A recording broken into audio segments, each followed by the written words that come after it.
একবার জেনা করেছে, আপনি জানেন, কথার কথা বললাম যে কারো পরিবারের কোন এক মেয়ে বা ছেলে জেনা করে ফেলেছে, নাউজুবিল্লাহ, আপনি ধরা পড়েছে এলাকার মধ্যে, মানুষ তাকে কি সম্মানের চোখে দেখে? ভবিষ্যতে সে যত ভালোই হয়ে যাক না কেন, ওর ঘরে বিয়ে দেওয়ার সময় মানুষ হাজারবার চিন্তা করবে, তাই না? তাই না বিষয়টা?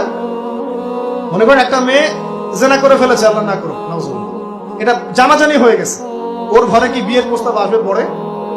যদি ভালো হয়ে যায় তাও আসা খুব ডিফিকাল্ট। আল্লাহর মুমিন কোন বান্দা যদি চিন্তা করে, আচ্ছা আগে পাপ করেছিল, মাফ চেয়েছে, তওবা ইস্তেগফার করেছে, আমি তাকে বিয়ে করব, সেটা আলাদা বিষয়। কিন্তু স্বাভাবিকভাবে কিন্তু সমাজ এটাকে গ্রহণ করে না। একটা জেনার ক্ষেত্রে আমরা এইভাবে মানুষকে দেখি, আর 1 দিরহাম সুদের বিনিময়ে আপনি 36 বার জেনা করছেন। যারা যে মার্শাল আর্ট প্র্যাকটিস করে ওরা জানে কিছু লক আছে, লক মানে যখন 1-on-1 ব্যাটল হয় রিংয়ে, যারা বক্সিং খেলে, মার্শাল আর্ট জানে, রেসলিং খেলে, এরা কিছু লক করতে পারে, লক মানে কিছু মারবে না আপনাকে, জাস্ট লক